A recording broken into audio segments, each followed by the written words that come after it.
Yo, what's up sa inyo mga pre? So, magta-topic na tayo sa camera test ng Itel P55 5G versus Galaxy Note 8. So, i-compare natin kung ano pinakamagandang camera itong 2024 mga pre. So, let's go! So, ito na guys, babalik na po tayo. So, after ng durability test, scratch test, tapos ano pa ba? Speed test medyo okay pa yung internet, tapos audio test. Ngayon naman ang ite-testing natin ng kung gaano kalinaw ba si Itel P55 5G mga pre. And so i-represent po natin ang mga pinicturean natin. Ang location po ito sa Gilmore. So let's go. So sa unang picture pa lang guys, napapansin ko dito, yan, ay sobrang ganda ng detail dito. Yan, unlike dito sa Galaxy Note 8 na warm lang ang kuha niya, pero dito sa left side okay naman siya pagkuha, detailed mga pre. Hindi dito sa right side, medyo patay na yung, dahil yata sa update nito. Yan lang ang kinano. Next naman ito sa buko na drink. Ayan guys, ito yung shot ng P55. Yan, klarong klaro yung text, tapos yung texture niya. Yung dito sa Note 8 guys, hindi na siya na-focus kasi 7 years ago na itong Note 8. So pipiliin ko na siya is Itel P55. Akalain nyo guys 5,000 pesos itong phone na to, pero ang astig ng camera nito, hindi ko akalain na 50 megapixel to. So soon natin i-upload ng tear down nito kung gaano ka-itsura ng 50 megapixel sa 12 megapixel ka na camera. Next naman natin ay ito guys, grabe, hindi ko akalain maganda ang kuha nito ng Itel na to. Ito yung sa left side, yan. Ito yung Itel guys, yan. Tapos dito sa kabila Note 8, patay ang kulay dito, unlike dito sa ano na to, medyo goods na siya. Yan. So next naman, ito guys sa table naman guys, medyo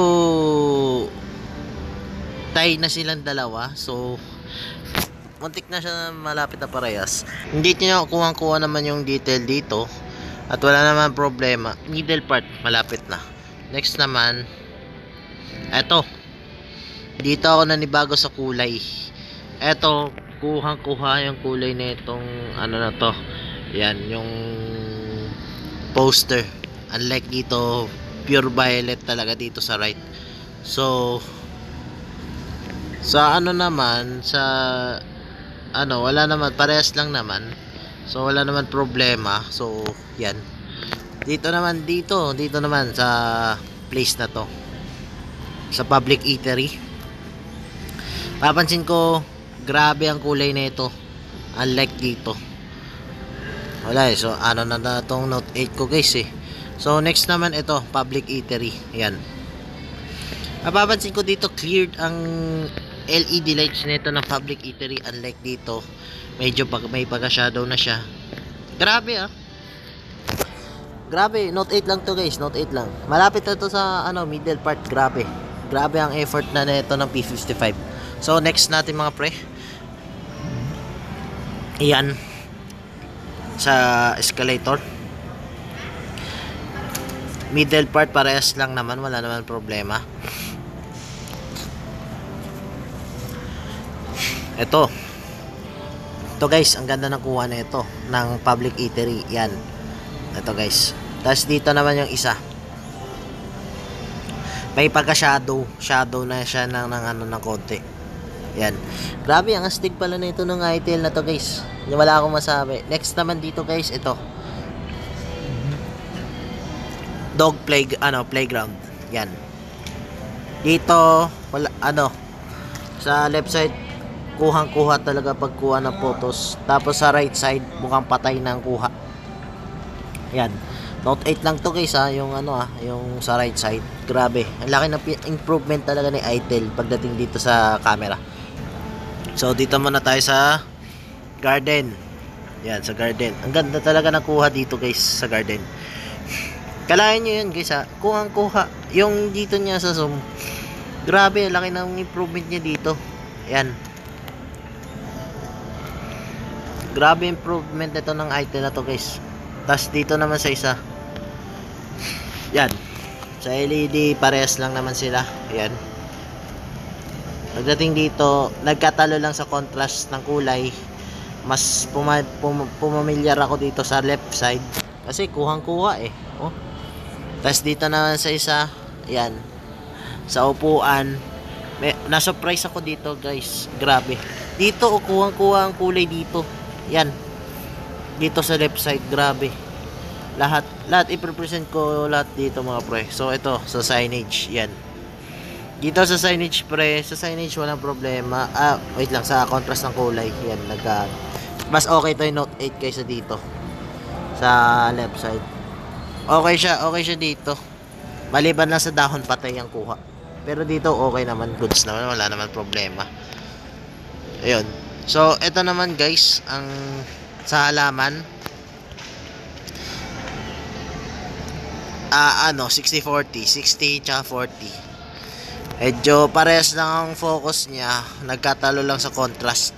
Next naman dito sa playground na to. Halos naman same naman halos, wala naman pinagkaiba. Next naman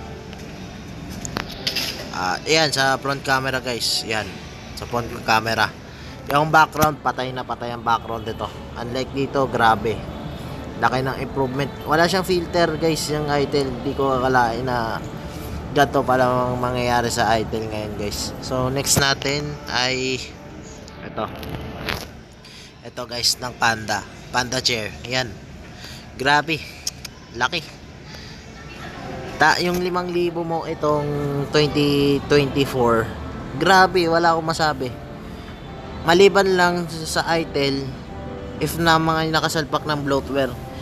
Yan ang nainisan ko dun sa Itel mga pre. And so, wait lang, check ko para yung operating system niya kasi hindi ko nagustuhan ng operating system ng Itel. Yan. So, next naman ay ito, sa Christmas tree. Ay, hindi, sa taas. Papansin nyo guys, ang laki ng diferensya. Dito sa left side, walang shadow dito. Tapos dito sa right, meron. Nakahalataan yung dito. Grabe pagka-shadow dito. Unlike dito. Yan. Ang laki, grabe. Laki na improvement talaga na ito. Ito, next naman yung Christmas tree. Yan. Yung Christmas tree niya, nagkaiba lang sa contrast ng ilaw. Sa picture. Dito, pure na pure. Ito, may pagka-dark ng konti. Grabe. Wala akong masabi sa Itel sa camera. If na, kung pang vlog naman ito guys, perfect ito pang vlog. Ang bigyan ko kayo ng tip sa Itel P55 sa audio recording vlog. So gumamit po kayo ng third party wireless microphones. So failed ang wireless microphone itong Itel na to guys. So pangit ang video recording. Tapos bagsak talaga yung speaker. Malapit ko na i-upload yung teardown nito. Magugulat kayo sa teardown na ito. So next naman guys, eto sa kalsada. Yan. Dito guys, kuhang-kuhang kulay dito. Tas dito patay na ang kulay. Grabe. Wala akong masabi sa Itel guys. Dito naman sa Gilmore Station. Yan. Alos parehas naman. Nagkaiba lang sa contrast guys. Yan. So ito na guys, last part sa Jollibee Gilmore. Yan. Ito. Dito na panalo na talaga. Lahat ng sa camera guys ang lumamang dito sa P55 mga pre. Grabe improvement na ngayon ng P55 guys. Hindi ko akalain na ganito ang mangyayari sa phone na to. Kaya ko siya pinili itong Itel. Good ang performance. Bigyan ko kayo ng tips. Tapos okay na to ng unang patch nito ng Itel P55 kasi okay yung camera. Huwag nyo na lang i-update kasi doon na nagko-cause ng bugs, more bloatwares, tapos doon na nagko-cause ng tawag dito. Doon nasisira yung tawag dito, firmware niya. Yung firmware version niya minsan kasi may bugs ang patch na ng Itel. So wag nyo na lang i-update. And so bigyan ko kayo ng tips ulit. Sa Facebook naman, pansin ko na nag 60 Hz 90 Hz ako. bumabalik sa 60Hz. So normal lang naman, siguro nagkatalo lang sa RAM. Kaya wag na kayo gumamit ng RAM expandable kasi pwede masira ang inyong eMMC ng inyong storage. And so guys, paano yan? Mamamaalam na ako mga pre. And so maraming salamat sa inyo. And so pangkape lang mga pre, donate lang mga pre para sa next content mga pre. So hindi lang Itel P55 ang i-content ko, marami pang mga phone set nung darating itong 2024. So mag-subscribe na kayo mga pre. And so maraming salamat sa inyo.